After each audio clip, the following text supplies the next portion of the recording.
We are live. What's up, kids? Cheersies. What's up, Ricky? Hey, Todd. Why is that loud? Oh, hold on. What's up, Ricky?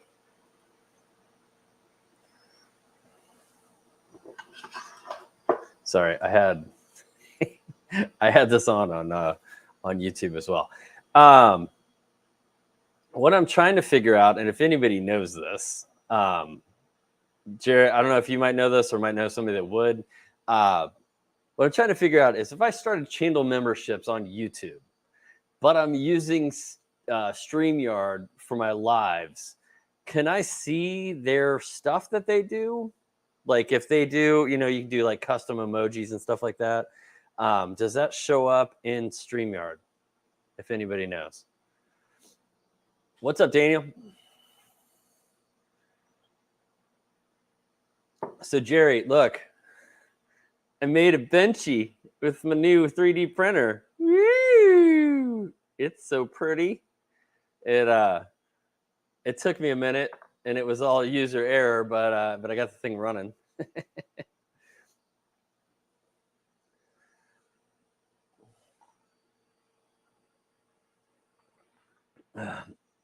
Why never set up channel memberships, Jerry?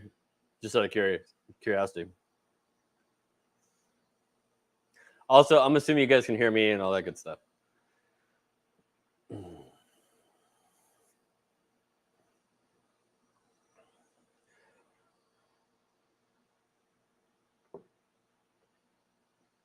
Hey, Tina. Yeah, so Mark says I'm sucked into 3D printing now. I hope so. It's kind of nice to it's far removed from like laser engraving. So I kind of like having just this like kind of quiet thing running next to me when I'm working on the computer. It's kind of neat to be able to look over and see it doing its thing, and it's not so loud. What's up, Chris from Perth? A collection of benchies.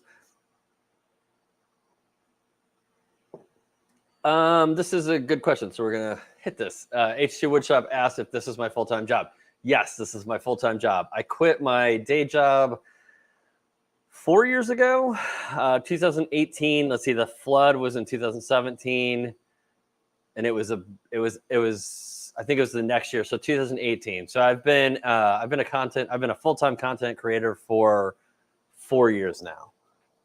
And today, some of these folks know this already, but October of this year, I was doing my books, and I realized that I have made more money this year than I would have made at my old job. So it was kind of vindication, and just like, I guess, a justification for me quitting my job is I actually did it. What's up, Mike? How you doing?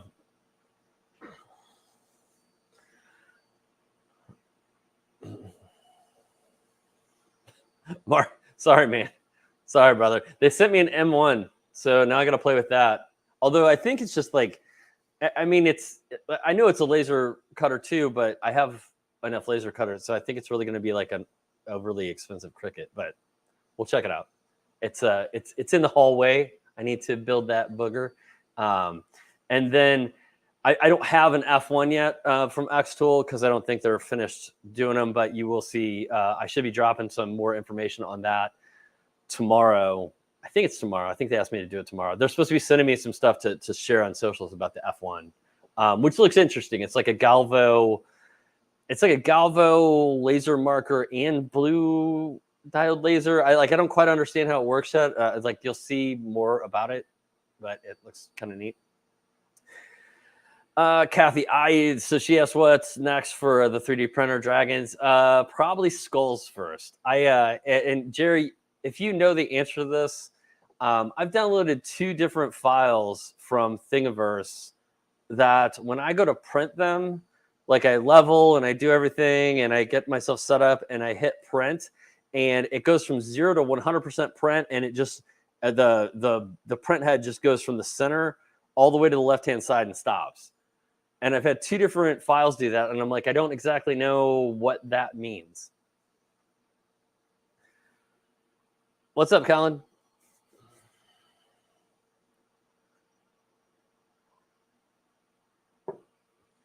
Neil asked what my old job was. My old job was I worked in insurance. I worked in insurance for about a decade, and don't get me started on insurance, man. It's a horrible freaking racket.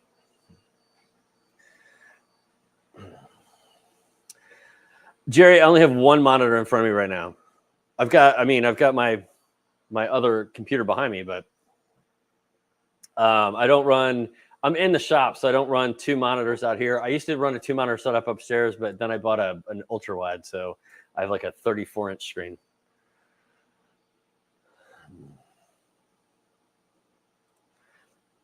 So Cool Water, we are we are in a flux of how to set the shop up for live streaming right now. So I have the shop overly lit for when I'm shooting out here. The problem is right now is I have a LED light right above me that I can't shut off because it gets too dark. So I'm working on it. I think I'm going to do kind of a ring light setup or something around here.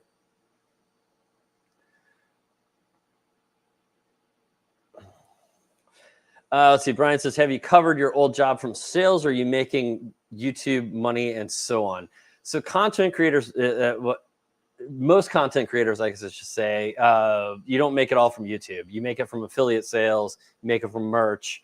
You make it from sponsor videos and things like that. So all of those combined, like when I look at my spreadsheet of what I make a month, it's Google AdSense. I've got Amazon affiliate stuff, and then I've got like me personally, I have an Xtool column, and so I work with a bunch of different companies that I get I get a little chunk if you buy something from them.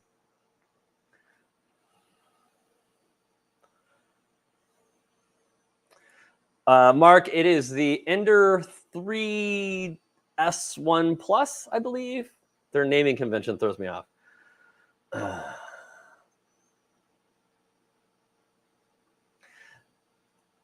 Jerry, I don't know if I want to put 3 monitors out in the shop. Let's see. Todd says, do I sell the lasers they send me? No. What I have done in the past is I have given some away via contests on YouTube, and I donate a lot of them to local maker spaces and whatnot.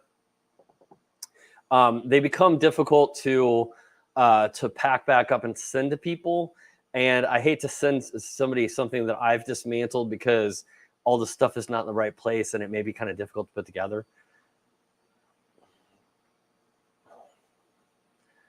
My slicer settings, okay, interesting.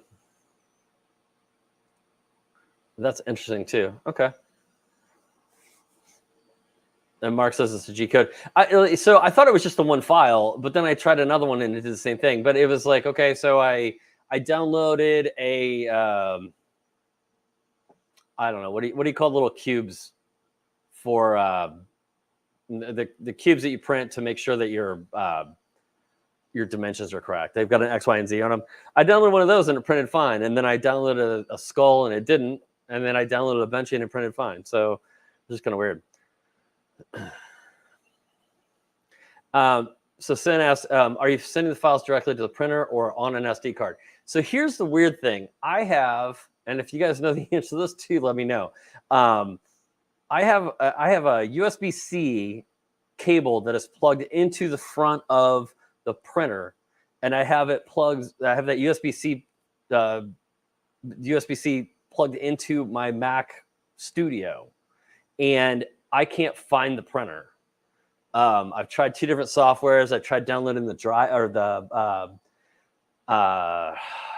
I guess it is the drivers for Mac, and I still it doesn't register it anywhere. I can't find it as a deal.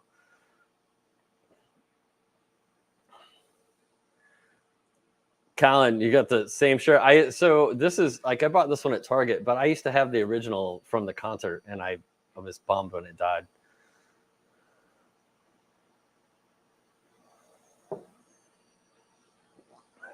All right. And Jerry says when you slice the model, it's good. It's in the middle of the bed. Jeff is absolutely 100% correct. Insurance companies are a huge scam. And they try to make you believe that they're not. Let's see. I'm clicking what I'm reading so you guys can see up on the thing. It's a good idea to have a way to reset normals and make sure your 3D models are flat on the bed. When you slice them after that, you should be fine. Yeah, I'm still figuring it out, Daniel. I'm just glad like this benchy's like super smooth and everything. Everybody's like, ooh, like it's blowing it out in here. But here, let me see if I can put it over here.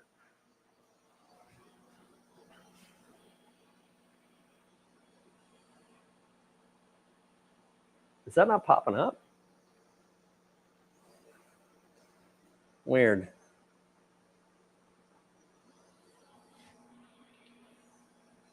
There it is. Can you guys see that?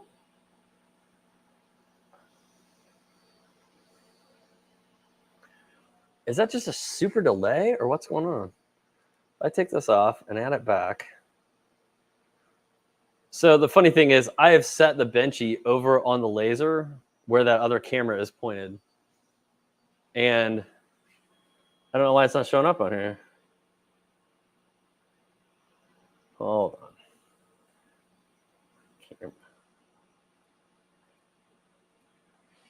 It says webcam. You know, I sat and messed with this thing to make sure that this would work. And it's not working. It's thinking. All right, damn it. So as you guys know, I've been having a problem with this GoPro working as a webcam, and I sat here and troubleshot it earlier, and it was working, and now it is not. What's up, Chad? What's missing? Graham, it depends on what you're into, man. The device is not connected. You gotta love it. Hold on. Let's see if we do this. So Graham, I only sell like one real product right now, and that's laser engraved keychains, and they do great. But they, but that's me, you know. I mean, like, I'm also trying to figure this out. Hold on. I feel like this thing just doesn't want to run cameras on it, which is irritating. All right, what are we doing? Come on, man. All right. We'll leave it alone. Okay, so Graham said, what's your best-selling product? My best-selling product is my laser engraved keychains. I don't have any out here, or I would show some to you. They're pretty much like kind of horror or pop culture reference. Like I have Bates Motel and Stranger Things, like Hellfire Club and things like that. Those are what sell for me, but those are the only things I've really pushed. I don't have time to sell a lot of products right now.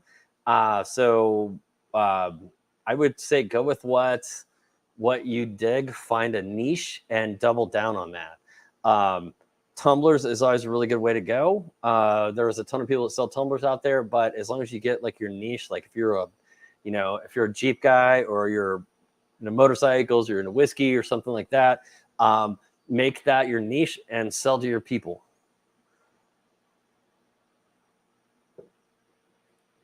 All right, I'm using D1 Pro. Question: does the distance between the laser and the wood matter? Absolutely, 100%. If I keep it too close, some of the time to cut the material, it interferes. The lasering gets stuck. You have to use the kickstand and you have to focus your laser or it's not going to do what it needs to do. Okay, so let's see if we can cheat with this camera and maybe give you guys a visual. I was going to do some work today, man. And I was all excited that I had this thing figured out with the GoPro, which is just really starting to irritate me now because I've fixed it several times. All right, let's try this again. We're going to go into cameras, we don't see that camera. Nice. Your browser can't access devices. Close any applications that might be using camera, Skype, Zoom. I don't have anything using cameras.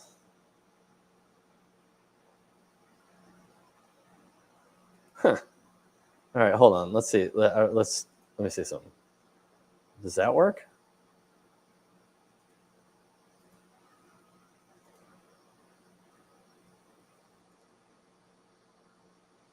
All right. So no. Here, I'm going to throw a reboot on this, I think, and see if that's going to fix things. All right.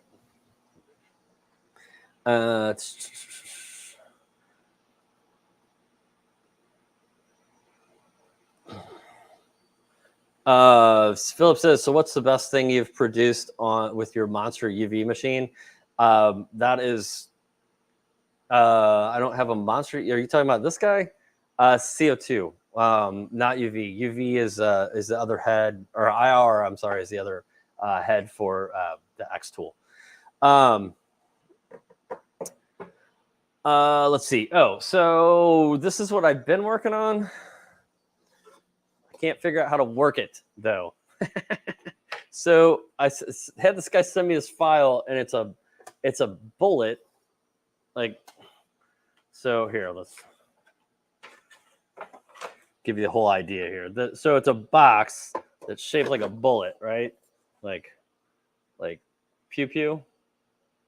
And then, so you would, this goes on the front of it, and this goes up here, and you put like a logo here, and pretty cool, right?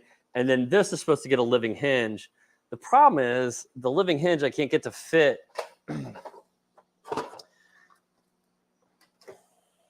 So here's the outline for the living hinge, and these little guys don't fit in these holes well. So I don't know if it's just a kerf thing, if I need to adjust my kerf a little bit. I just printed the file thinking it would work, and silly me, it doesn't work. See you, lady. Daniel, I like the live. I like the live. I like the Z-axis. I haven't used it a whole lot. Excuse me. Test cube is correct. Wow, I'm way behind, aren't I? How do you get started with YouTube? Let's see. Okay, so Ricky said, how do you get started with YouTube? The companies you work with, did you seek them out or they seek you out? So I got started with YouTube. Let's see. In 2017, our house flooded from Harvey, and we lost all our shit. So we moved, and when we moved in the house we're in now, and my wife wanted a little writing desk to go in our bedroom, and we couldn't find anything because, like, it wasn't price-wise. It was just we couldn't find anything that would fit where we wanted it to go. So I was like, you know what? I can build you one of those. So I decided to build it, and I'd already been so before Build Dad Build, I had a YouTube channel called Holy Shit, It's Twins. We have twin kids, a boy and a girl. They're 6 years old now. But when we originally had them, I thought it would be helpful to have a YouTube channel talking about my adventures with them. It did not do well. It's not out there anymore. You can't look it up. I trashed it. But I'd already been doing YouTube content. So I was like, you know what? If I'm gonna build this table, I'm going to film it. And I did. And that's where it came from. As far as companies that I work with, it started out, I would reach out to them. Now they reach out to me. And I say no a lot, actually. Neil says, do you do any local charity work, churches, schools, etc.? I don't. I have in the past. I have a hard time. I don't know why. I have a hard time raising money for charities. I would like to do more charity work, but a lot of times when I try to put something out there and run a campaign on it, I don't see a whole lot of return for my invested time. And it just, I don't know. I feel like I'm not reaching the right people.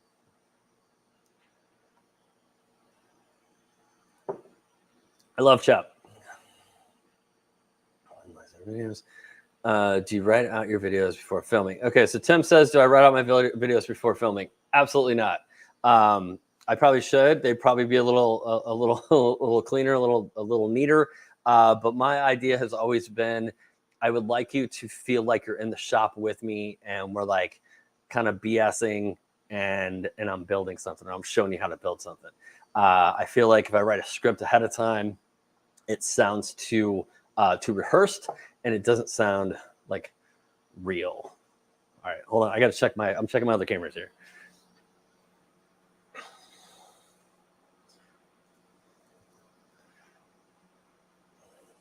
I don't even want to open that. Don't open that.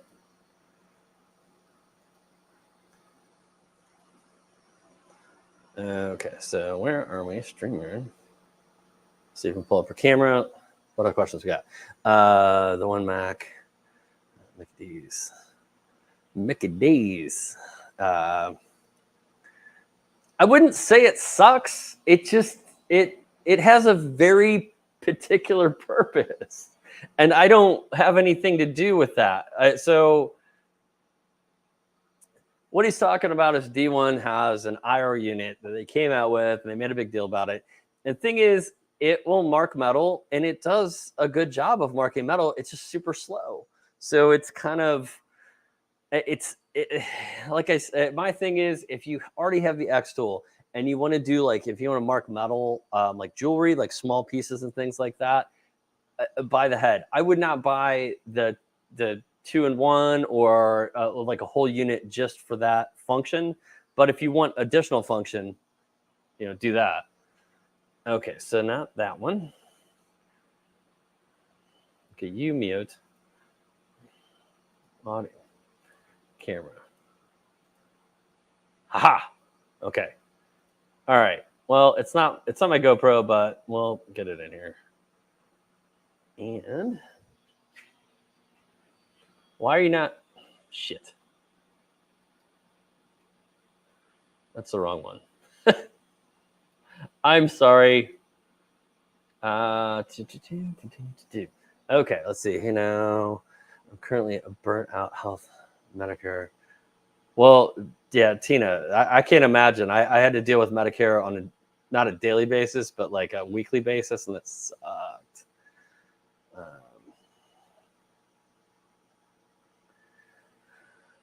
Okay, so Alan says, I'm wanting to add a laser engraver cutter to my workshop, my wood shop in the future. There are so many choices out there. What would I suggest that it's budget friendly? The Atezzer.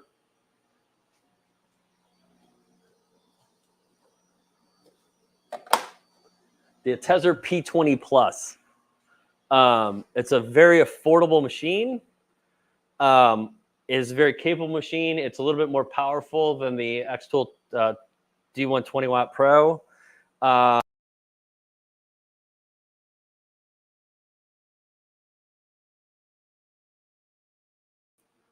Bring it back.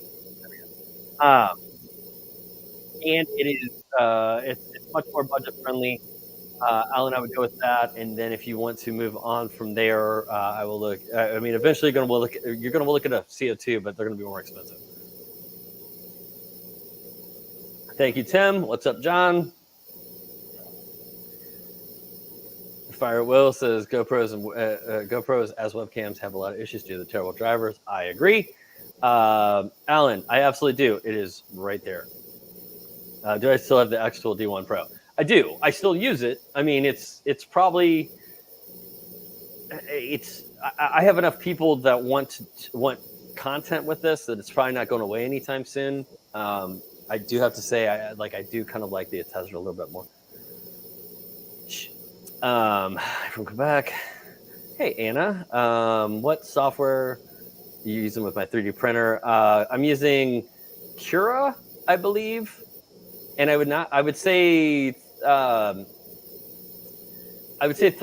3D printing after you get the basics down, and some people probably disagree with me. I would say after you get the basics down, it's easier than laser engraving. But if you're doing the same, well, if you're doing the same thing all the time with a laser engraver, the laser engraver is going to be pretty easy too. But if you want to do different things and you want to I feel like once you have the basics down on 3D printing, then you can just kind of expand out from there. And excuse me, the learning curve is less. Whereas lasers have you start getting more things that get in there. But you also got guys out there that are printing aliens that are this tall that are flipping you off. So I mean, I'm sure there's more skill involved in that.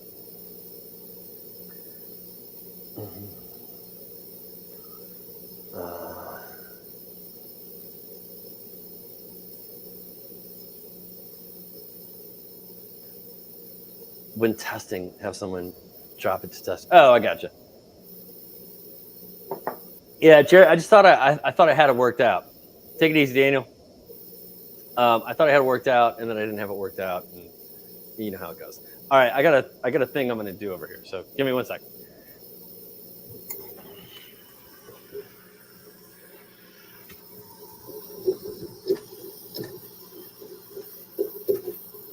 So we're just going to.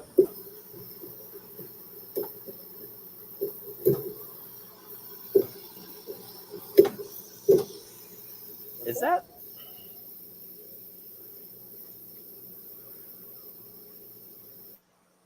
Okay. I had the mic on this camera going, and I didn't want to. And I got these little tiny magnets, and they are super powerful.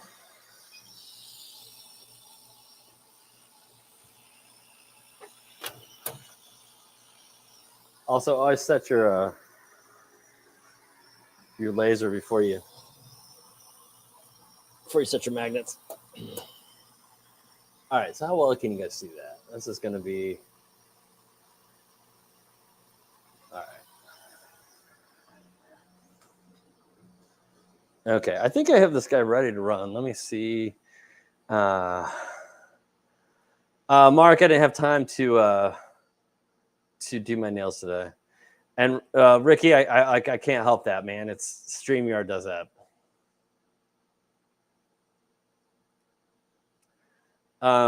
Spaghetti, I just boil it until it's really soft, and then I just throw it on a plate, and I go buy some ragu.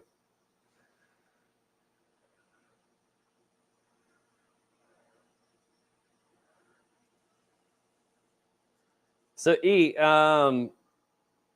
are you supposed to be using cold galvanizing compound on that? I thought we were supposed to use oh no, dry mallet for metal. You're going too hot, man. If you're if you're cracking and you're going really deep, you're going either too slow, too hot, or both. All right, 1 sec. Let me pull this up, and we'll run a quick frame, and then I'm gonna engrave this just so we have something going in the background. Woohoo!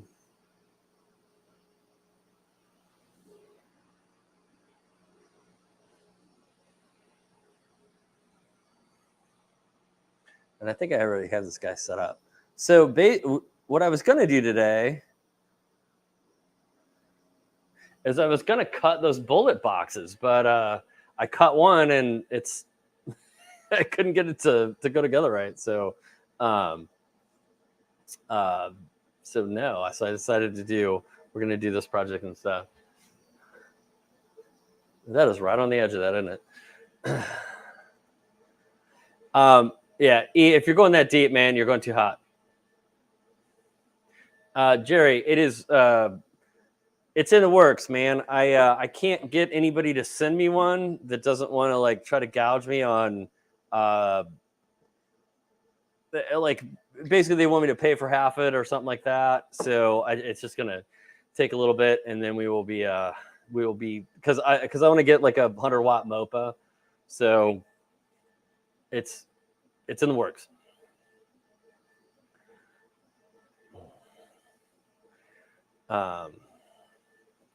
So why buy a fiber other than it cuts metal? It also it doesn't cut metal. I mean, like theoretically it cuts metal, but it doesn't really cut metal. because you can engrave darker on different kinds of metal.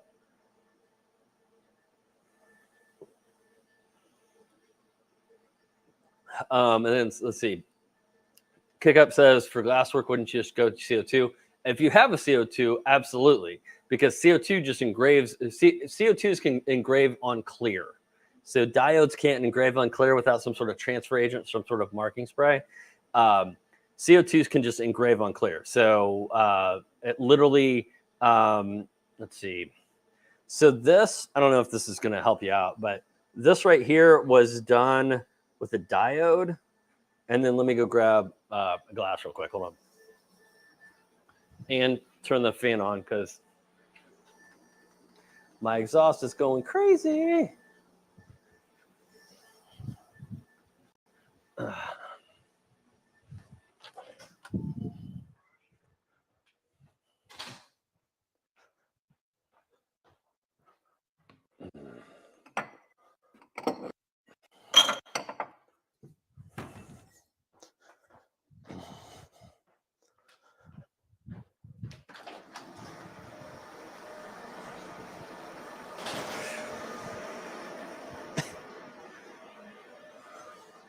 All right, now I need something to put in here. Hold on.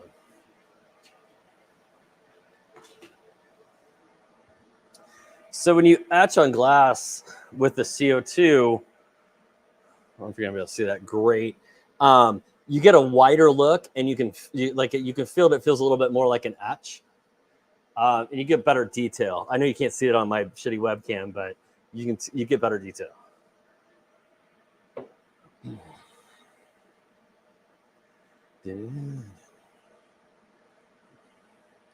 LaserCon was really cool. Ricky says, how was LaserCon? So I went to LaserCon, and I've been to some cons that are, huge, and it was much smaller. It was much more intimate. However, so I went and I was like, okay, I thought I was going to be there. I thought I was going to go for 2 days type thing, but then it just wasn't a whole lot to see. So they had cocktails that night, and man, I tell you what, AP Laser knows how to party, man. They had kind of free cocktails, so I was drinking my fill, and I was getting ready to leave, and the marketing girls or the sales girls grabbed me, and they're like, "Oh no, you're not leaving yet." And we went and had some fun. I'll just put it that way.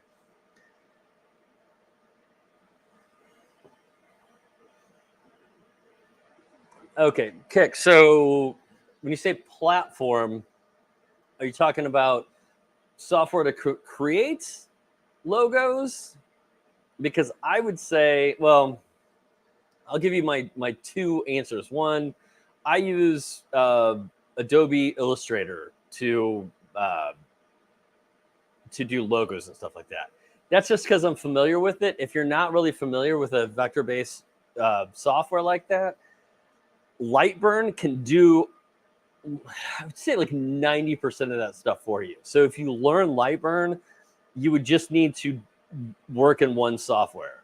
Like, I need to learn Lightburn more to where I can work more in Lightburn, because basically what I do is I design my thing in AI and Adobe Illustrator, and then I pull it over and I make my tweaks in Lightburn. Zach says, "What's the best laser?" AP Laser, hands down. Ask anybody.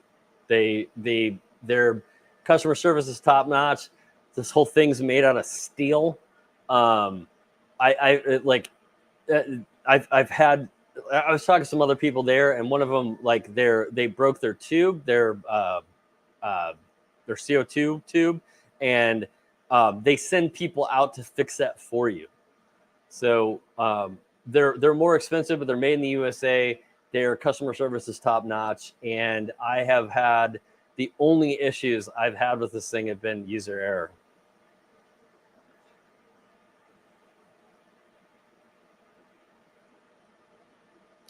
I do recommend it. I don't particularly have a problem with it. I love me some X-Tool. I think if you're buying your first laser and you haven't already invested in X-Tool's ecosystem, that the Atezra is not a bad unit to try out.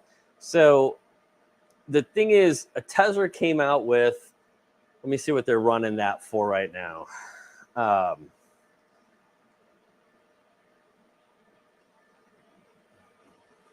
The deal is when Xtool came out with their 20-watt laser, it was the only game in town. I think Atom Stack had one, but Atom Stack is just shitty. And company wise, they're shitty. Like I've had to deal with them, and I would never recommend anybody go there. Hold on a second. Let me pull this up. I can. Oh wow, their price has gone up. I was gonna say, so the Tesla was I want to say it was about $1,000. Now it's $1,299. So it's a little bit more comparable to Xtool now. When it first came out, like the price, you couldn't beat the price.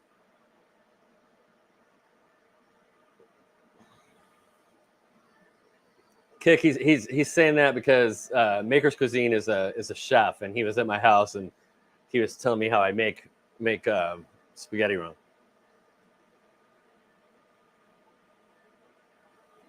I have not opened the M1 yet. It is sitting out in the hallway.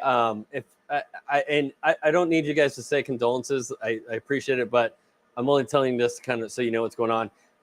My mother passed away recently, and I've been kind of having a little issue with getting out and get in front of the camera and making more videos, which is why I haven't put out as many. And so today was one of those days. I went and talked to my shrink this morning, and then I was going to do the M1, and I just couldn't motivate myself to do shit. I'm trying to fix that. Anyway. It is so. I think it's just a curve thing because it's really close to fitting in there, and some of the other pieces I can kind of knock them in with a mallet, but that live edge is so brittle that it just breaks when you do it.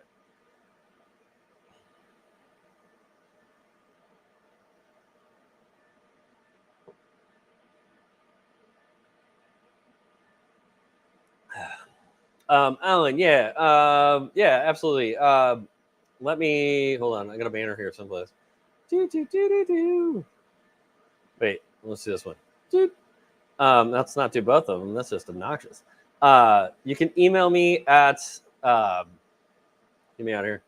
Alan said, "Is there any way I can check out your setup?" Absolutely. Email me. Let me know when you're gonna come in. And I don't like people a whole lot, but I try to be nice. So there's that. Let's see. Okay, so Fire says just started engraving after years of 3D printing. Started with the Two Trees TTS55, loving it after the first 2 days, but now my laser only seems to fire at about 2% max.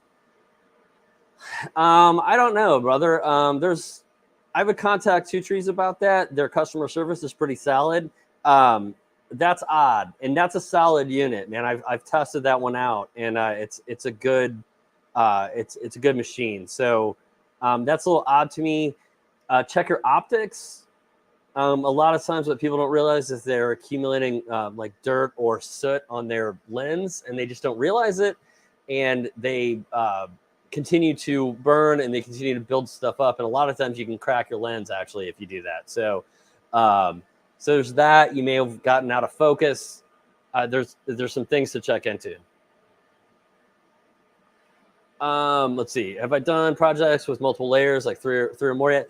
Not with the big one. But I have done. I mean, like I've done little stuff like this on the X tool. That's plywood in the back that's painted orange, and then this is walnut, and that is birch. Little skull. And oops, he's got a buddy.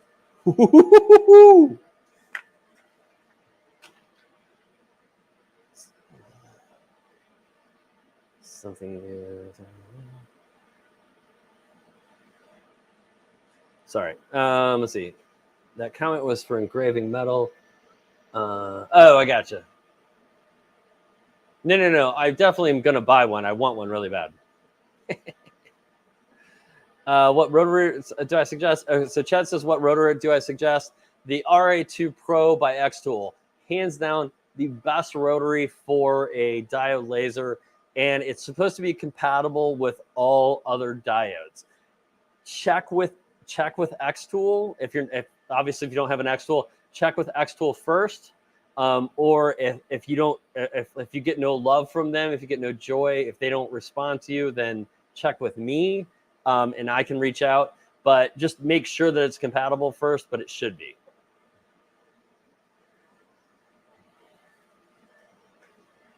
I agree.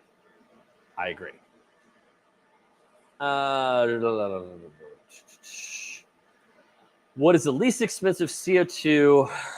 Got it right this time. Outfit that is worth buying.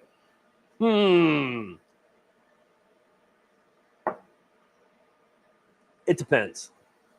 If you're fully confident with being able to completely Frankenstein your machine, and you're really good at troubleshooting, and you're really good at looking things up if something doesn't work, I would go with like a K40 or like the small Omtech. Well, I shouldn't say. I would go with the K40. K40 is a Chinese laser, man, and they really call them. A lot of times they call them by color, like it's a blue and green or whatever, because you don't really know what's inside it a lot of times. Those require a lot of troubleshooting a lot of times, and usually you might have to, do some things to make it work the way you want it to. Omtech makes a pretty decent CO2 that's, I think, around $1,000, but it is, the engraving surface is like 8x12 or 8x10. So just know that going in. So some people see it and think it's a really good deal. They don't realize how small the bed is on it.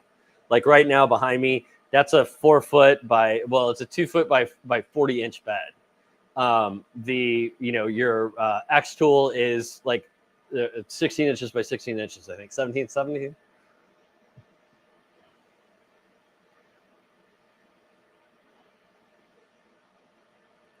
I already answered that, right, Alan?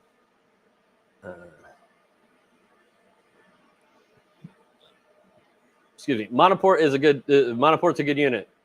Absolutely. Monoport's a good unit.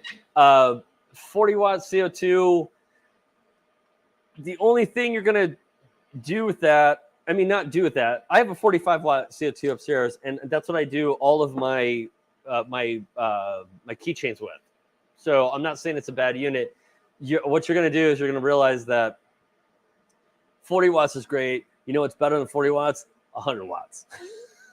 So some of the stuff that I can do upstairs on my 45 watt, which I'm used from Full Spectrum Laser, it's a super capable machine. But like if it's 30 minutes up there, it's 10 minutes down here. So once you get into production and you want to make things quickly, you're going to want more power pretty fast.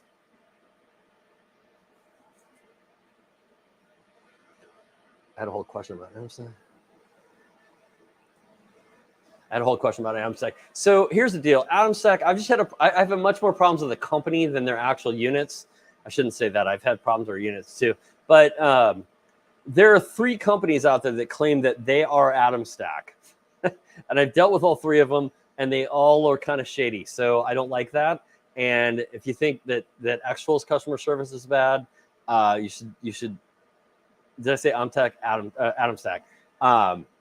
You should try to deal with them. A lot of people like their product and they think it's really good, and I'm sure it is. When I have to deal with marketing and stuff like that, and their tech people, I look at that a little bit more than I do the machine sometimes.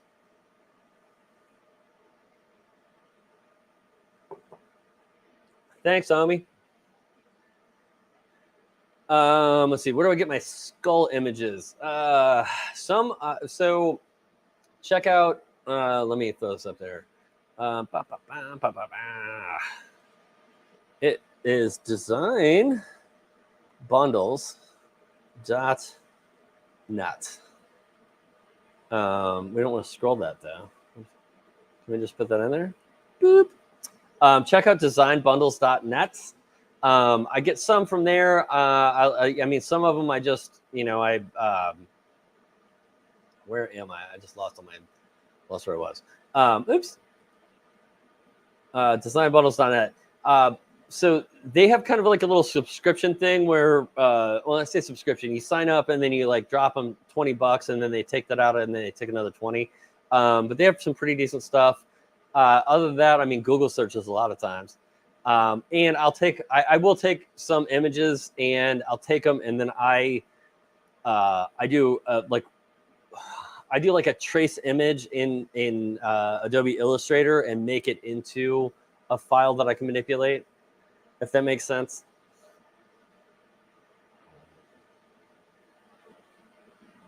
Let's see. Ricky says, what wood is that on the AP? That is birch. I don't know if that's birch plywood or not. I have some let's see. That is birch plywood. Plywood cuts so much easier on a CO2 than it does on a diode.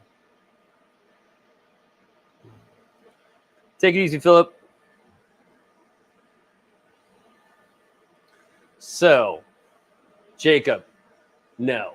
But there's one coming. There's two coming that seem really, really cool. I mean, like your X-Tool is pretty portable in the sense that it's compact and, like kind of carry it around. Cannot remember the name of the company. I apologize, but they're supposed to send me one when it comes out. It comes in a box. It's about this long and it's kind of like that. And the top lifts out and pivots out. And the laser is on a gantry that runs, like there's an arm that runs up and down. And then obviously the laser runs back and forth inside of it. And it's literally designed to like pack up and carry and take to like a show or something like that. So there's that guy that's coming out. There's another one that's coming out that's, let's see, I think they call it the infinite printing area. And it basically is a long bar type structure with wheels on either end of it. And it will just roll and it will continue to go as far as you want it to go. Now, when they come out, we'll see. They're both kind of Kickstarter-ish type deals. I've contacted both companies. Both companies are supposed to send me one when they come out. I haven't heard anything lately.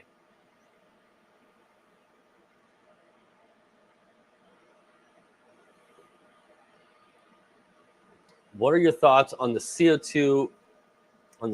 Like the fiber laser machines? I don't know, Chuck. I need you to elaborate because CO2 laser is different than a fiber laser, so I'm not sure I understand that.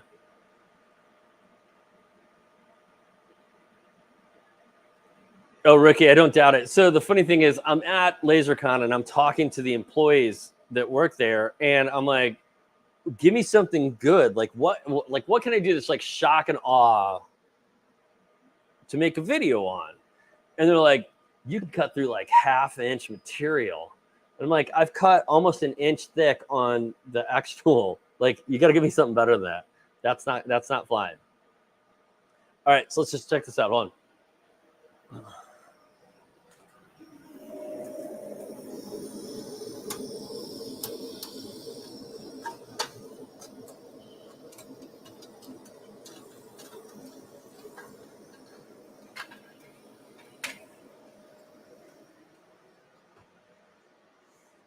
So very cool. I probably would have gone a little darker, but I wanted to do, this is not an original design by any means, but I just thought this was really cool that like when you get over here, some of the stars actually cut out of this.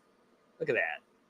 Isn't that cool? And then I thought like it would be really neat to, if I can figure out orientation here. Hold on, let me get rid of that. That'd be really cool to put like your logo like right here or something. You know what I mean? Oh, smells so good. Smells so good.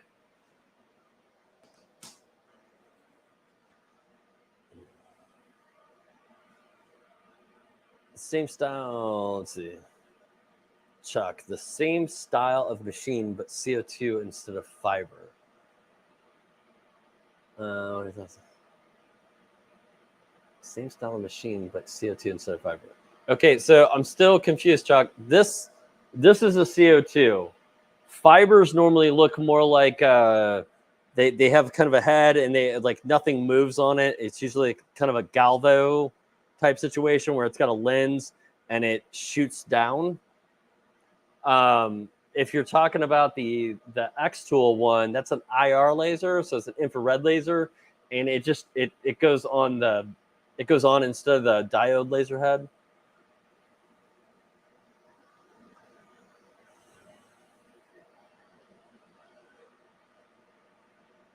Take it easy, homie.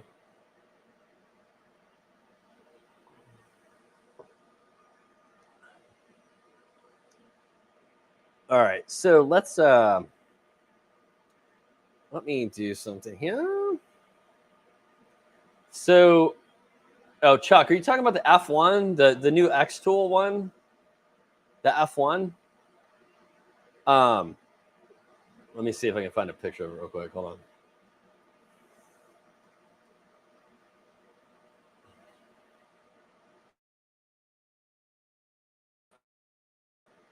Just left my cursor.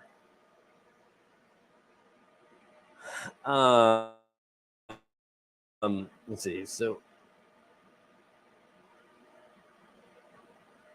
all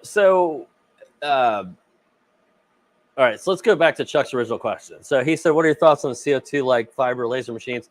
So it's not a CO2; it is a blue diode, and I don't know if it's IR or fiber yet, because it says no, it's IR. So it's a 2-watt infrared laser or a 10-watt blue laser. So your X Tool is a blue laser, and your IR is IR.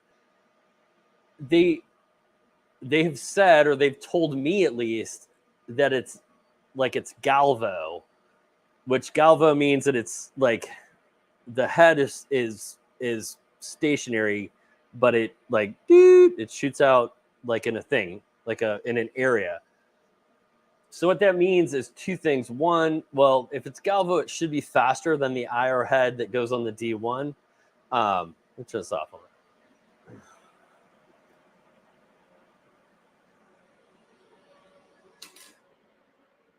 I don't know how much you can hear that blowing in the background, but it's super loud. So it should be faster than the IR head. I don't know. Like when I see the videos, it looks really cool, but they made the IR look really cool too. They are going to give me more information on the F1 tomorrow, and I think it's tomorrow. I think that's the date that they had asked me to put some stuff out. So I'm going to put some stuff out on social media about it tomorrow. And they told me they're going to send me one, but I don't think they're going to. I don't think I'm going to even see that until after the first of the year. Let me see if I can find that email real quick. That is not it. X Tool. No, that's not it. I think my deal here. Hold on.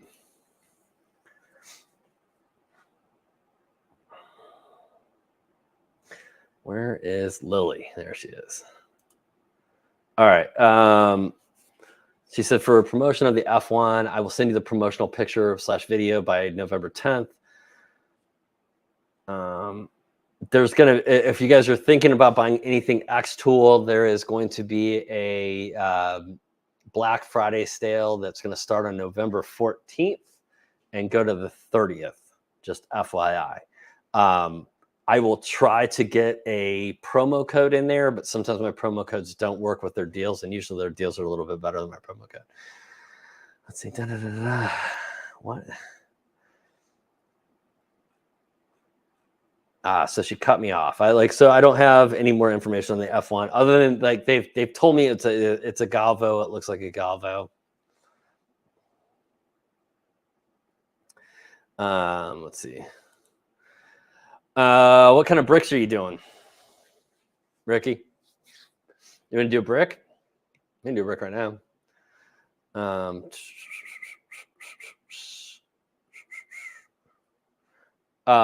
Ricky, let me know what kind of bricks you're doing. I have some bricks out back. We could totally rock a brick right now. Let's see. Sorry, I just joined. Has anyone had any experience with the Omtech? Matt, Omtech is a good machine. I have not used Omtech myself, but it is a solid unit, and they have pretty decent. They have pretty decent customer service, and I haven't heard anything bad about Omtech.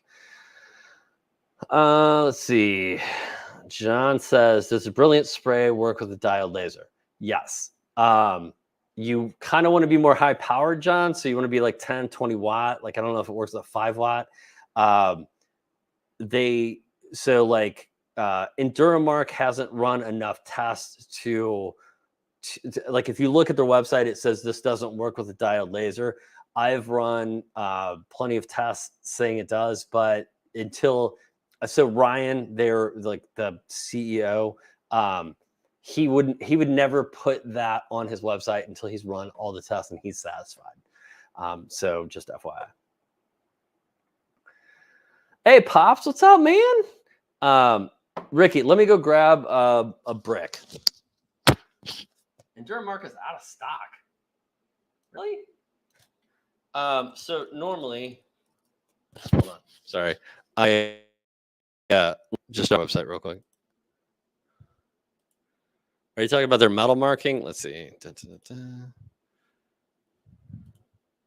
Wow, it's out of stock. So normally, John, when they are out of stock, it's back in stock in like a day or two. Just FYI. Let me go grab a brick, and we're gonna throw a brick in the thing and see what happens.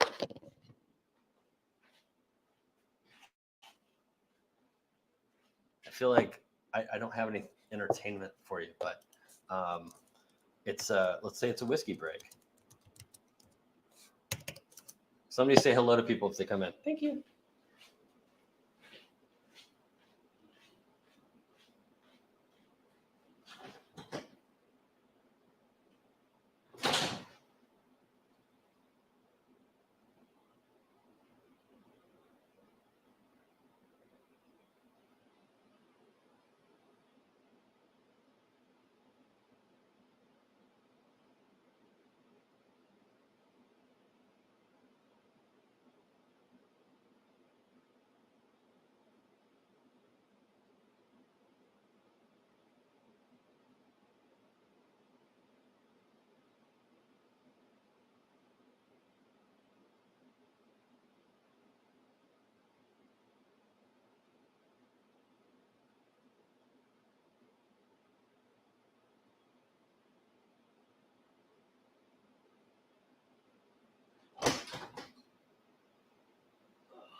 All right, brick. Now, I'm sorry it's white brick, but my house is white brick. I don't have any like red brick, but we can find out.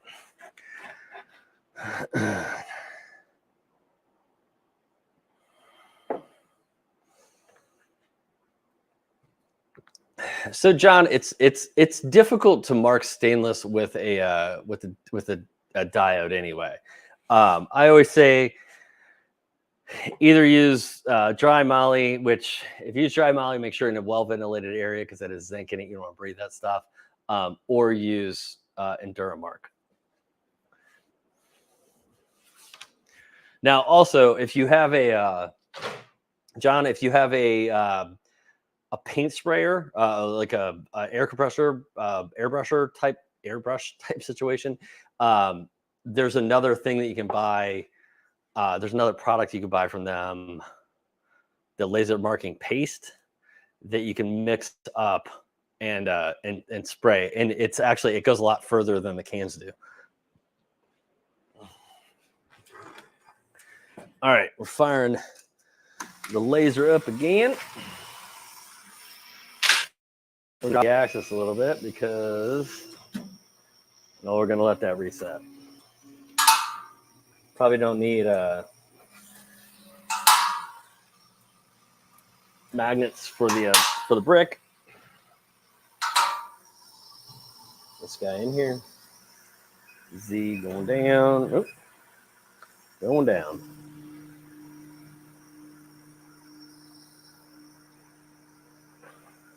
So Ricky asked if we could engrave a brick. Here, let me turn the other camera on real quick. Can y'all see that?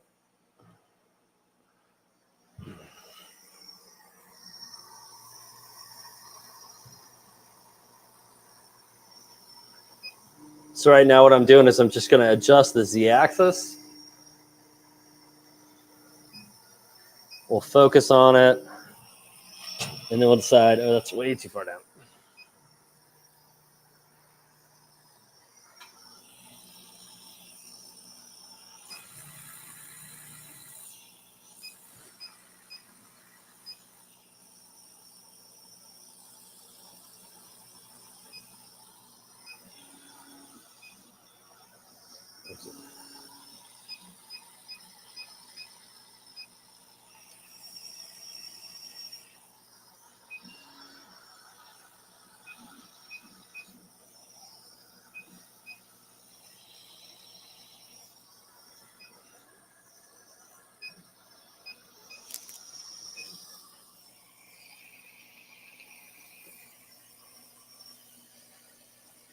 The beauty of the AP laser is when you have these adjustments. Can you see me over here? You can adjust the machine with these hand cranks on the four sides to make sure that everything is level, even when I'm doing a brick and the brick might not be a flat thing. So if you see me reaching over here and turning the stuff, it's to get everything squared away.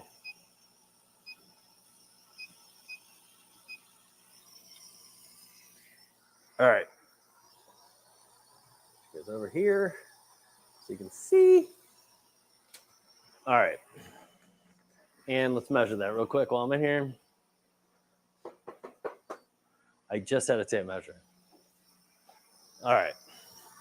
So this brick is about 2.5 by 9.5. So let's take you guys through some process on this. So what I like to do is go in, y'all. I'm going to share a screen. It's going to get weird for a second. Let's just do the entire screen. Allow. Oh, that doesn't go crazy when I do that. Okay. And then I'm going to come into Lightburn.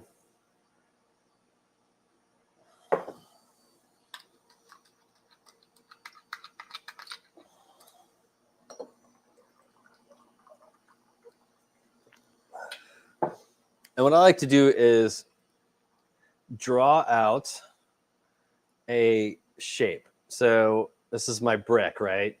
Turn this off. What I say, that's 9.5 by 2.5. All right. And then we're in Lightburn, by the way, if you guys aren't familiar. And then what I'm going to do is I just put that on a toolpath. So what that does is that this is what we're working on. This is not going to be something that we engrave, right? Then I'm gonna lock that selected shape so I can mess around with whatever. Let's see. So Ricky, what are we engraving on this thing, man?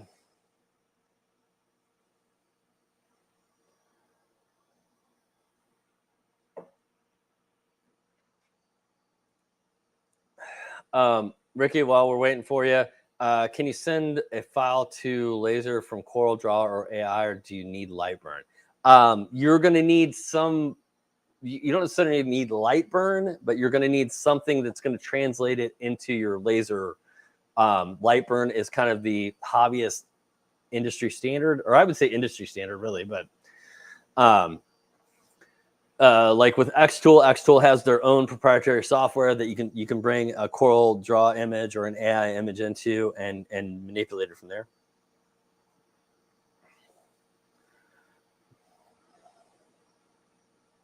All right. I haven't heard from Ricky yet. Does anybody else have something we want to engrave on this brick? No, you want here? Well, we can definitely do that. We always got the build image somewhere around here. Do we now? Actually, that's a question. There we go. All right. We will put the build image here. So just so you guys know, I'm doing this on one computer, then I'm going to flip it over to another computer because I have a computer that runs the AP laser that's dedicated to it. So, okay. Now I'm just going to check my book here for engraving on stone, and just to let you know, we're probably going to run it twice because I was engraving marble before and I didn't like the way it did it, so I ran it twice. So marble is that, granite is that. Do we have stone?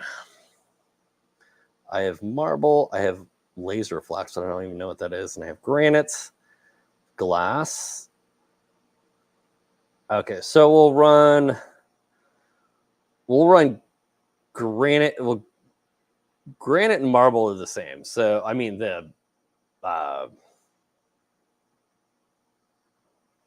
was just saying it's an image. Oops. Granite and marble are saying that they're the same settings, not the same. So we're gonna go 30, 20, which this is not gonna do this. But well, we can run it twice. When I did marble, you know what? Let's do 15. Okay, so I'm gonna save this off as a Lightburn file in my Lightburn files. Oh, wait, I guess I gotta name it. BDB brick. And then we'll take a look and see how this does. We're gonna stop sharing that because now I'm gonna just drop this in my email and send it over. That is why I'm so confused. Okay. I've been running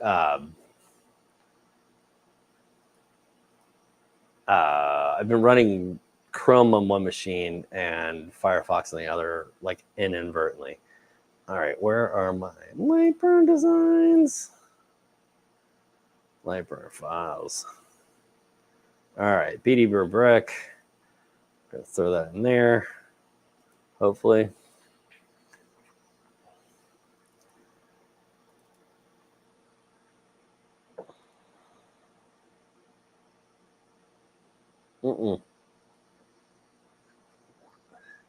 Jesus, that's horrifying. My laser files. But you didn't go in there, did you? You bitch.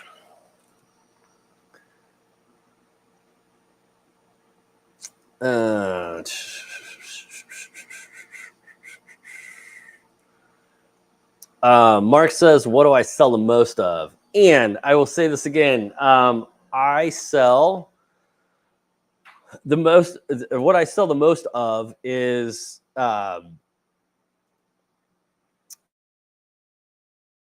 laser engraved keychains, but that's the only thing I sell. So I've kind of tried to avoid selling too many things because it gets in the way of me making videos. So I don't like I legit don't have too many things that I sell. That's gonna change. It has to change. I need to make more money basically than I do right now. But as it stands, that is what I do. Or that's what I sell the most of. I do have some laser engraved flasks and stuff like that. Those don't sell as well. All right, here we go. What are you doing? Why are we crazy? That's nuts. Why are you doing that?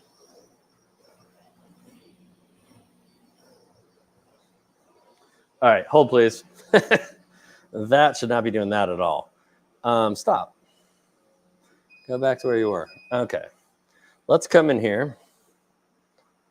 So I did do that as an image, and maybe that was like not the way to do that. So let's grab this. Let's go to trace image. Okay. Let's get rid of that one. This one is, let's go yellow. Let's go fill. Put it back in the middle there. And then let me grab that real quick again. I don't know why I was doing like that. I don't know if it's just because I had it as an image, which totally could be the case, but that was insane. All right, so we're gonna go 15 inches a second, by the way. 20% power. Okay. All right. Let's try that. There we go.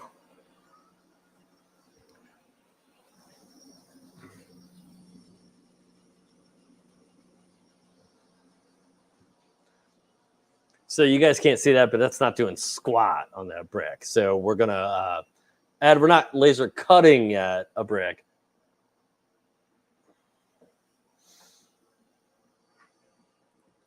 Batteries are included. You can try. Light colored plexiglass and acrylic becomes kind of an issue with a CO2 laser. Or, I mean, not a CO2, a diode laser. That blue beam just doesn't do what it needs to do. Is that? Hold on a second.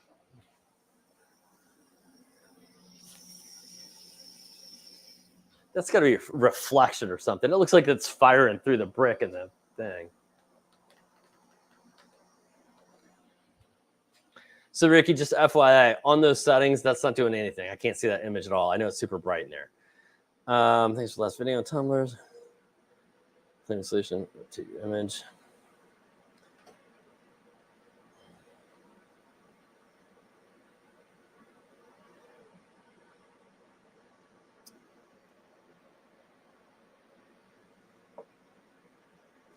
I'm trying to decide where that's shooting off. Like you see this weird, like in the middle there, that light. I don't know what that is. All right, let me go check this. I don't think it did anything. So, all right, so we're gonna adjust this a little bit.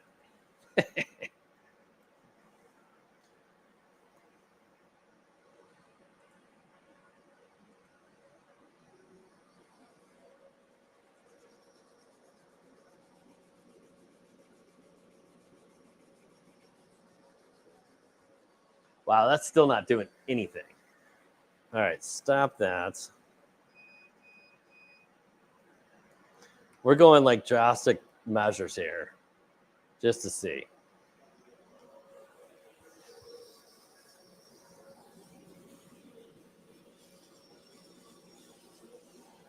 Oh, we got fire.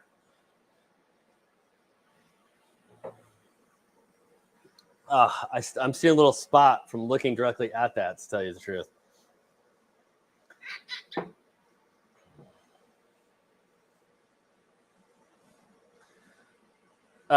Ricky, when you say some people turn the diode off when they start to engrave, I have no idea what you're talking about.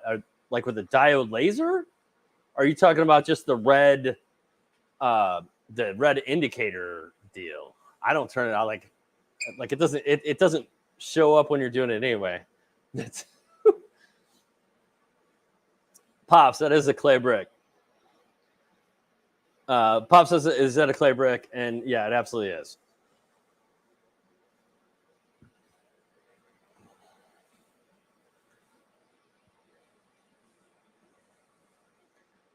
Batteries included. I believe I cut an inch thick piece of pine. It was I think it was 3 or 4 passes, 2 to 3 passes with 20-watt diode. I want to say I did it in 3, but it was like still it needed like 3. It wouldn't just pop out. 4, it came out.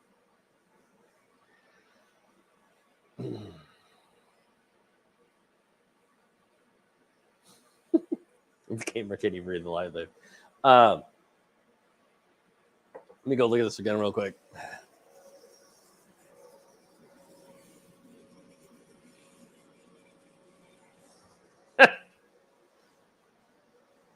So we'll see how this turns out. It's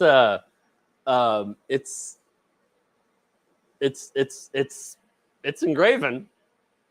It is you almost might need like a I think it's a 2. I think there's a 2-inch lens in there. You might almost need a 3-inch lens to cover the gap in the change in surface.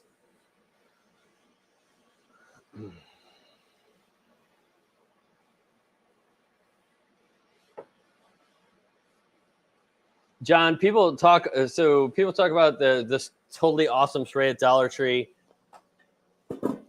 I have used a half a dozen different sprays. The blue spray from Enduramark, I've never seen like make the final stainless part of like a tumbler look so fucking shiny. Yes, the name is totally awesome.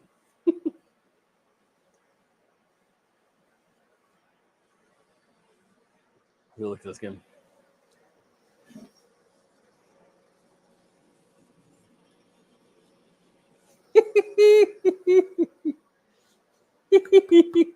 I can't wait to see this because it's not going to be fantastic, but it's going to be pretty awesome.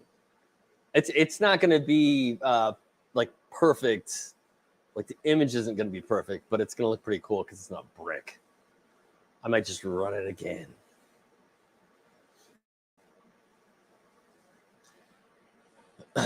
Yeah, so John, I have not tried. I have paste upstairs, and I have my air compressor and my airbrush and everything down here. I haven't tried it yet, but Ryan, the owner, is like, man, when you have that and and you could just make up what you need, and you can just spray it on it. It a little bit goes a long way. Pops, that is the 4024. So not the biggest one, but one below it. They wanted to send me a lowrider, but apparently like there's a back order on the bed part that raises.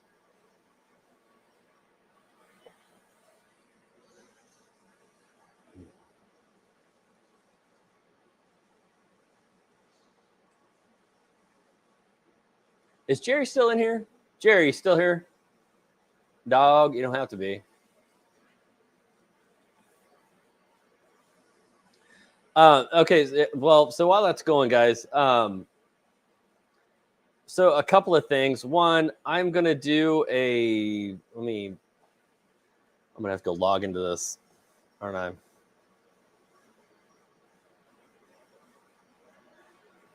Oh Lord. All right, let's see. Oh wait, you know what? It's in the show notes, isn't it? Hold please. Hold please. I'm looking for things. And that's trying to download. I don't want to download it now. I want here. So I'm going to go in there. I think I've hit the limit for what my computer is going to do right now.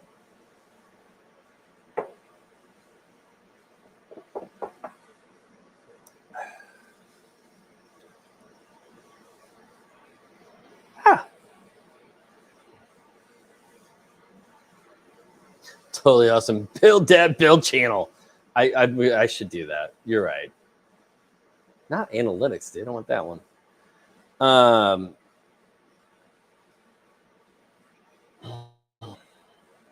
So hold on. Ed says, have you played much of the actual IR module? I'm curious if it would work on Dollar Tree foam board. Why wouldn't you use the diode on Dollar Tree foam board? I mean, the IR is pretty much, the IR is very specific to doing metal, very slow pace, and acrylic at a very slow pace. Mark, take it easy, brother. Brad, I believe my silver play button will be here tomorrow. I didn't know this, and anybody that's like has a YouTube channel and is gonna get there one day, they don't just send it to you. You have to go apply for it, which I did not know.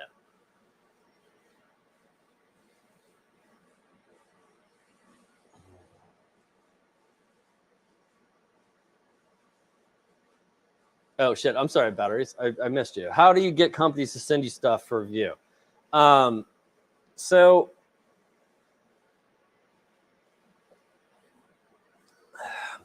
I can absolutely do a video on this if there's enough interest. The key is to have a media packet, because when you contact somebody and say, hey, send me something for free, you have to explain your value to them and what you can provide them. So I have a media packet that says, hey, like I get this many views on YouTube per month. I get this many views on TikTok per month. I get this many views on, Instagram per month, blah, blah, blah. And then I usually send them like the companies I've worked with and things like that. And I go from there. Now I don't do that a whole lot anymore. I did that when I was a smaller channel. I reached out to a lot of people and I was like, hey, do you want to do an affiliate deal? You send me a product, I review it, that kind of thing. Now I turn down a lot of those, just because I'm in a place where I can. In the beginning, I was like, yeah, man, send me what you got. Like I took the first laser I ever got. I'd never done any laser engraving. It sounded kind of cool. I didn't know anything about it. But somebody wanted to send me a laser engraver, and I'd heard of it. It was an Ortur Laser Master 2 Pro, which was one of like the big ones at that time. So yeah, I'm like, I'll take it. And they sent it to me, and we did the review. I liked it. I didn't love it, but that brought me into the actual ecosystem, and I love the actual ecosystem. And like I said, after that, like I've gotten offers from a lot of people. I have aligned myself with AP Laser to a certain degree, to where I said, listen, I'm not going to do, I won't do any more diode laser reviews or anything unless I run it by them first, just because I have a deal with them now. But my deal with them is, mutually lucrative. So it's just when you start out, you ask a lot of people.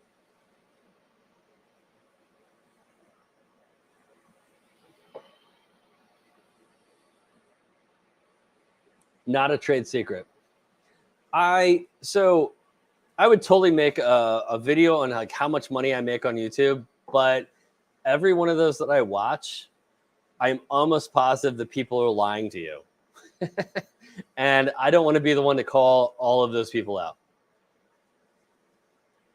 Because anytime somebody tells me, anytime I see a video where they talk about what they make, like per so many views, it's way higher than what I make. So either there's, corporate couches that have been laid upon that I don't know about, or they're lying.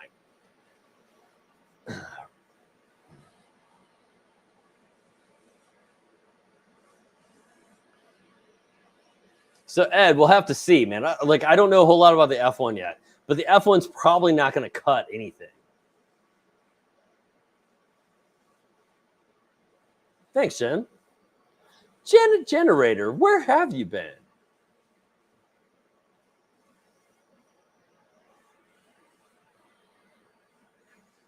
So John, I don't I'm not sure what you're referring to. A diode laser. I'm sorry, a CO2 laser is colorless. You can't. All you can see is what it's doing exactly. You like it when I do this, ladies? So the blue diode is what like the actual and most diode lasers are. It's a blue light. We were talking about red diode earlier, but that is the red laser dot that comes out of the CO2 laser to show you where it is. It doesn't actually do anything. It's a marking laser. It's the equivalent of something that you screw with your cat with, if that makes sense.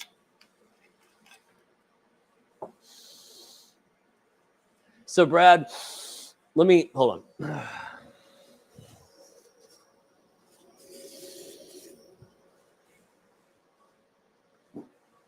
Not really, but I do have like a big old exhaust fan going. Now, when I have that exhaust fan going, I can't smell not brick. I can smell wood to a certain degree still. So, but I don't smell like brick dust.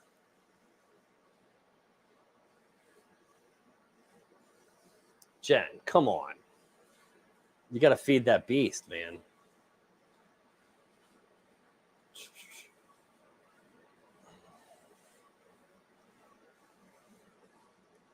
Ed, I don't know why you're trying to do foam board, but I would almost say try doing foam board with like one of those hot wire deals.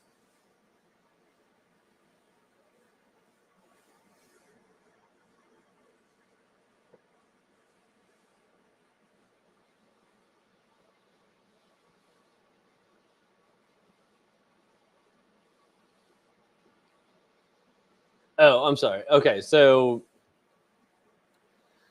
the only thing you really gain with the D1 Pro 20 watt, if we're talking 20 watt to 20 watt, is the D1 Pro can run up to like 400 millimeters per second.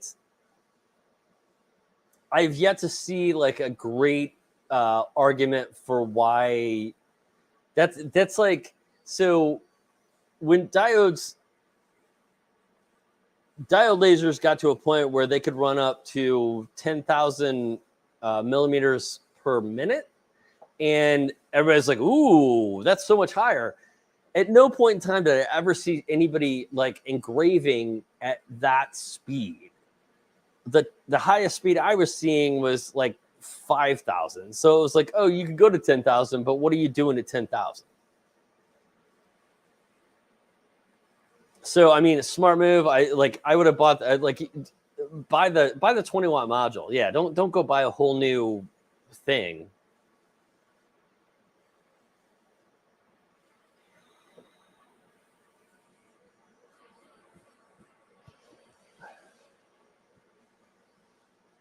Don't die on me, Jen. All right, I gotta check this again. Like it so it does not look great. I'm warning you now, but it's kind of cool.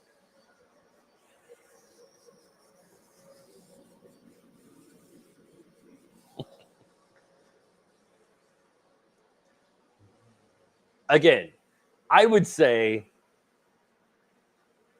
do this with a larger lens, so like a 3-inch lens probably. So you get that variance in terrain.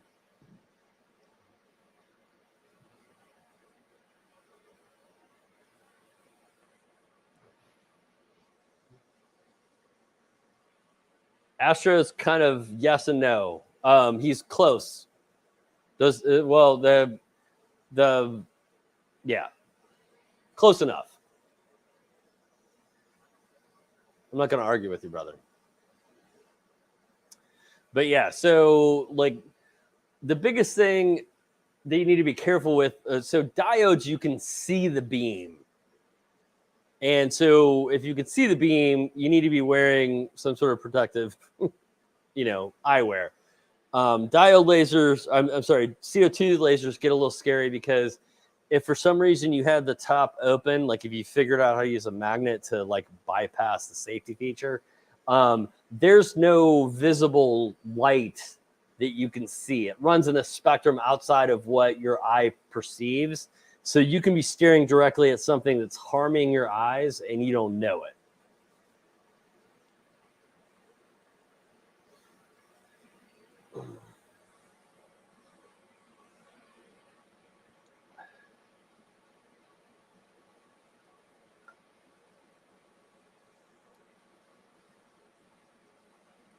So Ed, what about using like a CNC?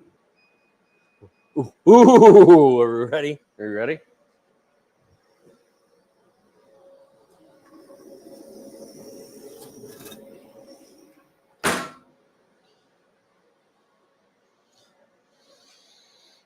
Oh, it smells like burnt brick. All right, so I'm try to hold it so you're not going to see it well on either one of these cameras because their web cameras are not very good. But it is like the details in there. Like I can see all the detail. Oh, it smells delicious. Again, like I don't know how well you can see that. It's not great. It's not great in the sense that I'm like, I wouldn't be like, oh, check it out. But I'd be really curious if this is red brick, what that would look like. Oh, fuck, that's hot.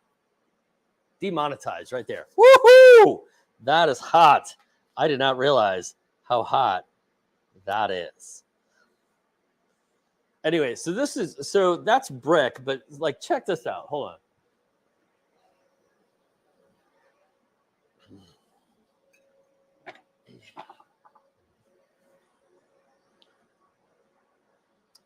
So I did this on marble, and that looks amazing.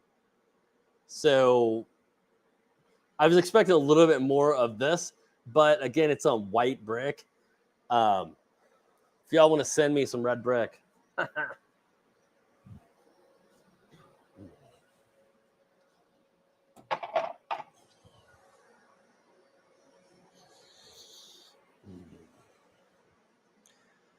On Imgur. Wait. Oh, wait. Jeff had a good question. Hold on. On Imgur, it asks for the DPI when you resize. A lot of folks say use 318. Do you have any suggestions for this? Okay, so Jeff. Yes and no, man. Here is my take on that.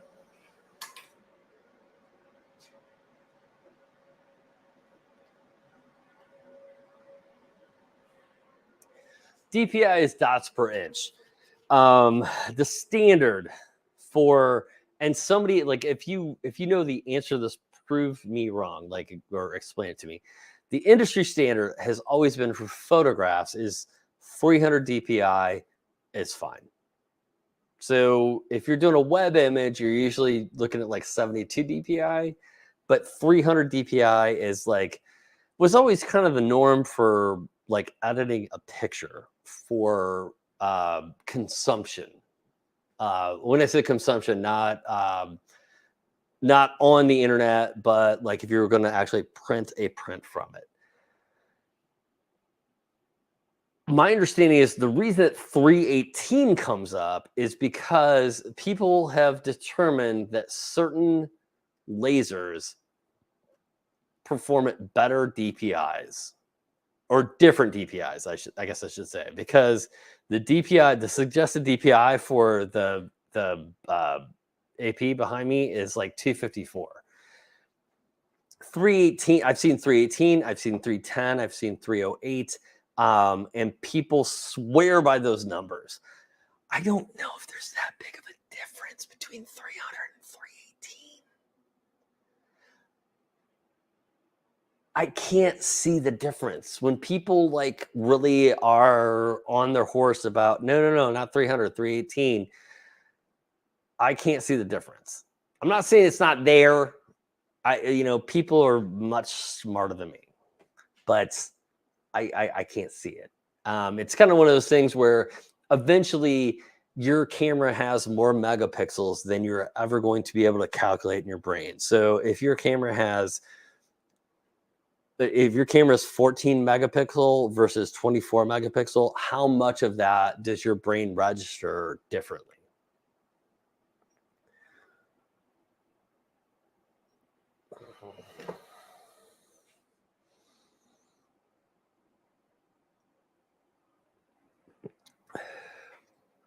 No. John says, what does the color of the diode change depending on the material? No. Well, I mean, like, not out of the machine. Like a blue diode's always going to be a blue diode.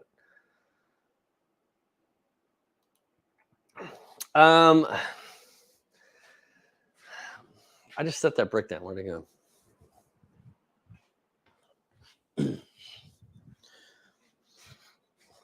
It is still hot.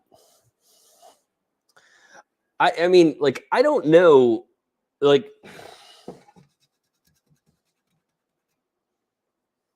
all right, man, give me a second. Ricky, only for you, buddy. We can wash this off. I'll be right back.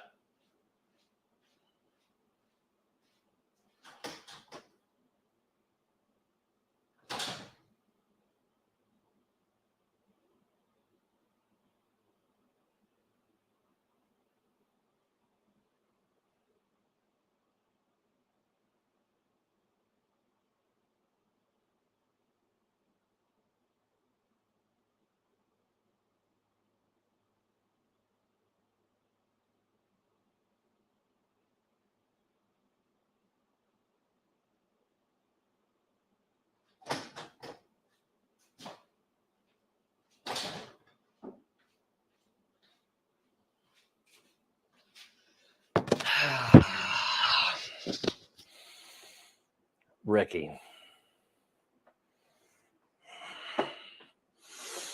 You know, sometimes, brother, people got to ask the questions. You know what? I'm like, I need to do that for you.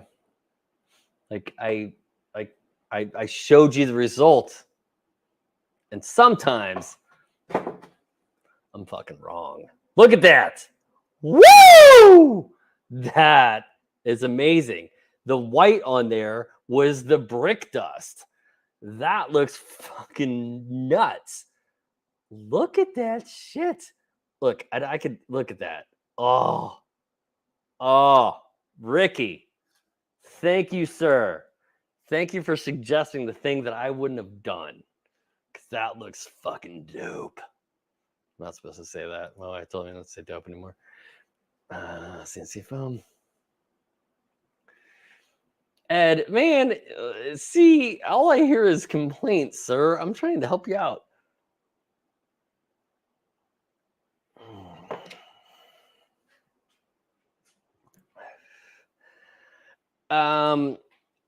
Can you engrave on marble or granite with a 20-watt diode?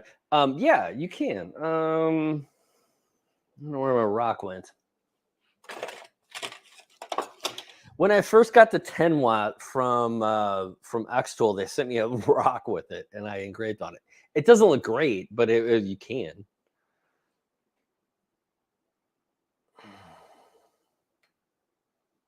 Yeah, listen to Astro, man. Be doing that.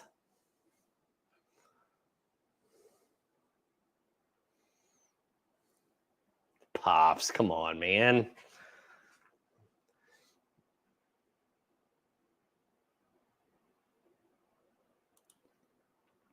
Brad, you're absolutely correct. But the thing is, like, DPI to me was always like, okay, acceptable image is 300.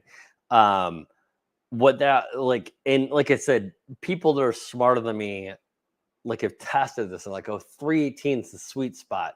That's only on certain lasers. And the thing is, you're supposed to determine your DPI for your laser. So that's up to you.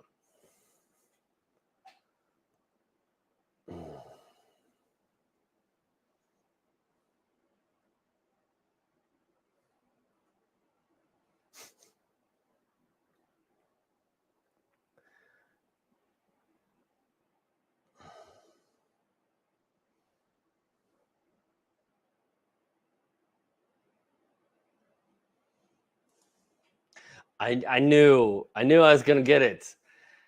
Thing is, it depends on how you're editing your pictures and what pictures you're editing. Because most people edit pictures that are this big. So 14 to 24 doesn't mean shit there. If you're making a poster, it does.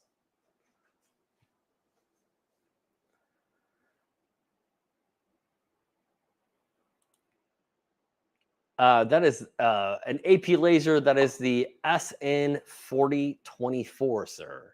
I have a link to a brochure in the show notes.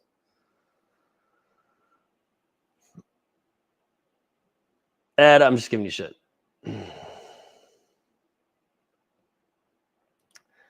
So Donald, this is a good question. One, I've not engraved pictures on a 20-watt laser.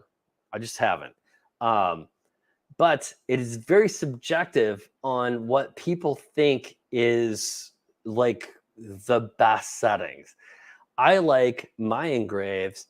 Well, most of the time, I like my engraves to be dark.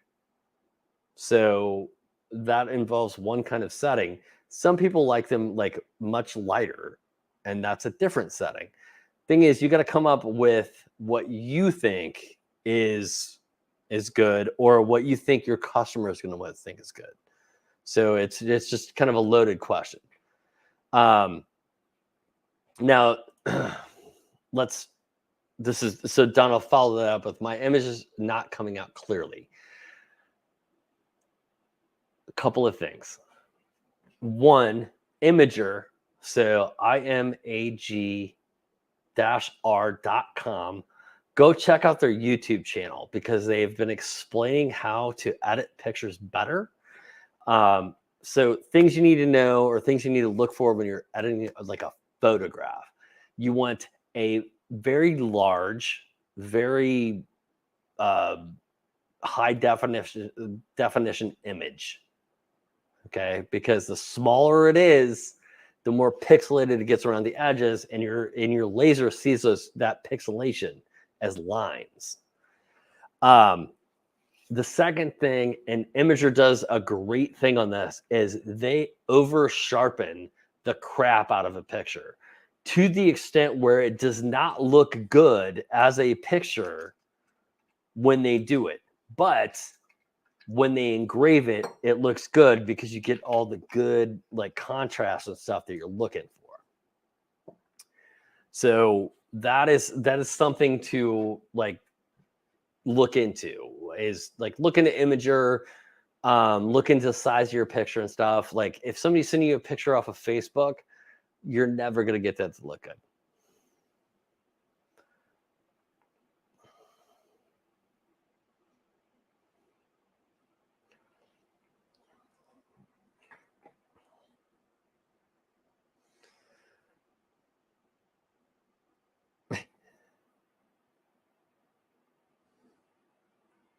Well, try red bricks. I'm curious what red bricks would do.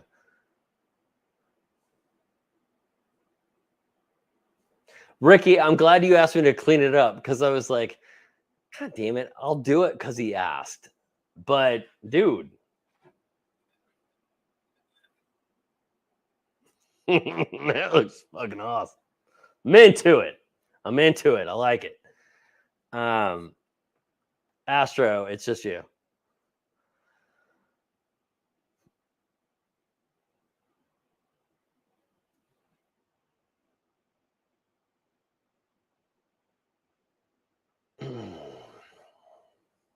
Oh shit. Well, I shut down the other computer. A lot of times, if I pop up like another camera, it somehow makes the audio better. I don't know.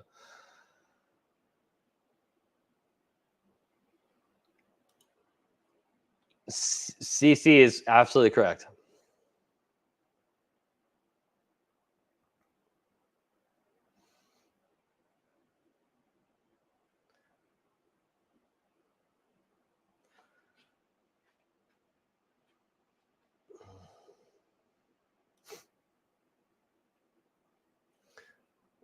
Smoky, let's chill out.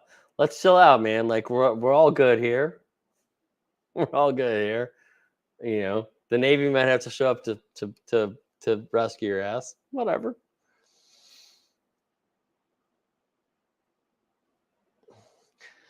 Yeah, so sometimes when the audio gets off, I think it's StreamYard. I'm not exactly sure how it works.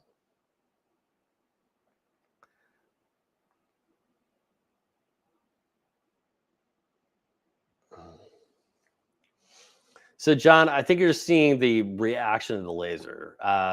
Like the beam is always one color. How it reacts with whatever is like tends to be different.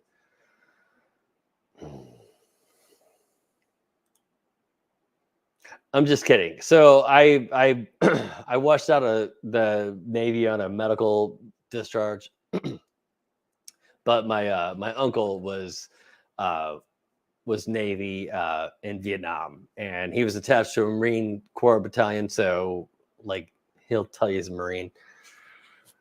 He's a medic. You know how it is.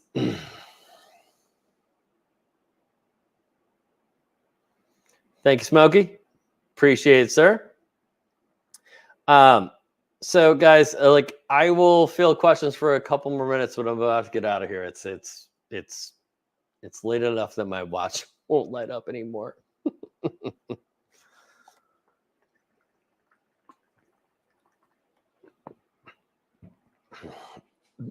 Pops, no service, man. I washed out in basic. I my recruiter lied to the Navy, and I had a medical issue that anyway. I appreciate it, but I was never, you know, I did a couple weeks in basic, and then I got booted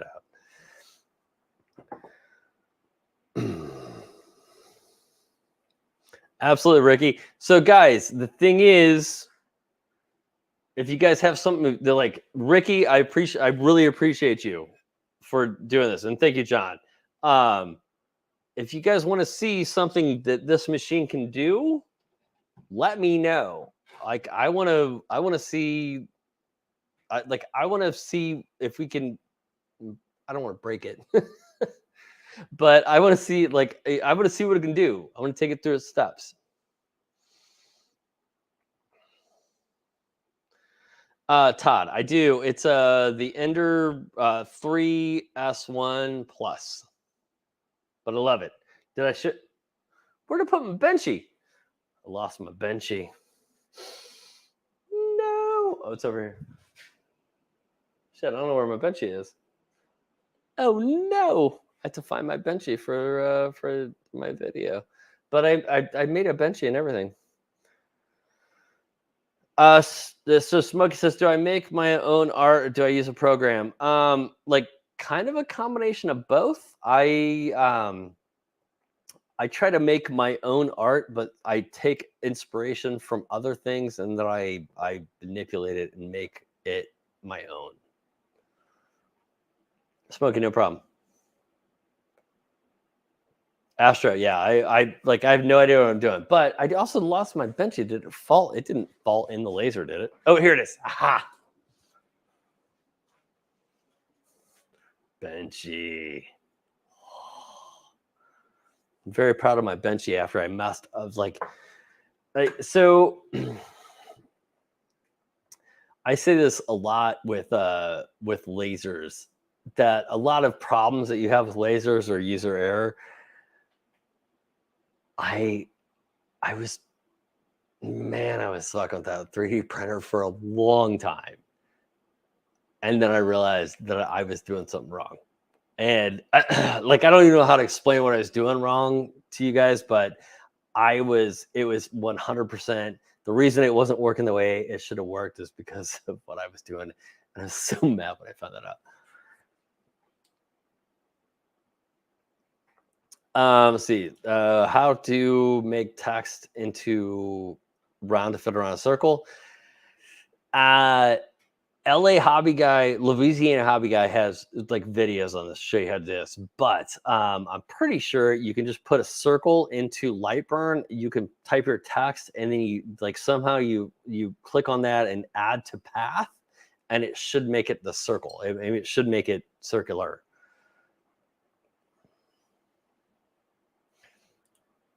Astro, appreciate it. I I hate reaching out to people right now because I feel like my questions are so remedial, but I appreciate it.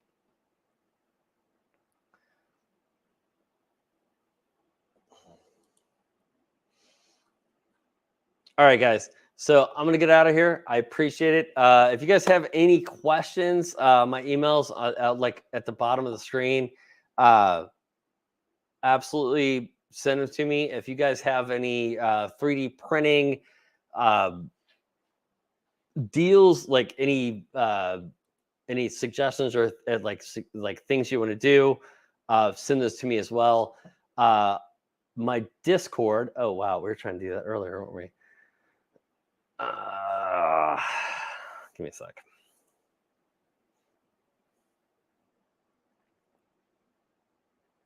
I'm getting ready to add uh, like a 3D printing area to my Discord for people to go with questions and stuff like that. So anybody that's like a 3D like guru, like that knows what they're doing, I would really appreciate you joining that. That would be really cool because um, I want to invite people in because I'm new and I want to understand what I'm doing, but I also would like people that that know what they're doing to be able to be in there and answer questions. I also need more mods, so just if you're interested. But yeah, check out Discord and like hop in there if you want to answer some questions. That'd be awesome.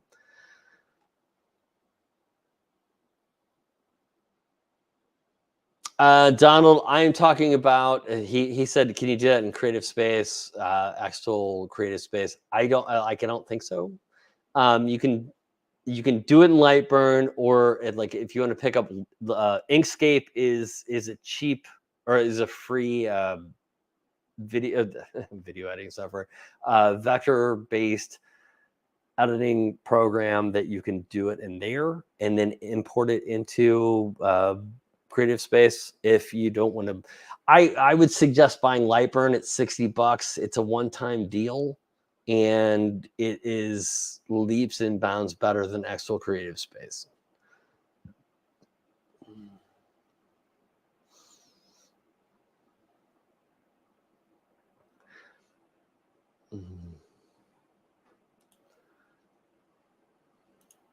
All right, guys. So again, well, and honestly, like the Discord is for like laser engraving and cutting too. So if you guys aren't members, like jump on over.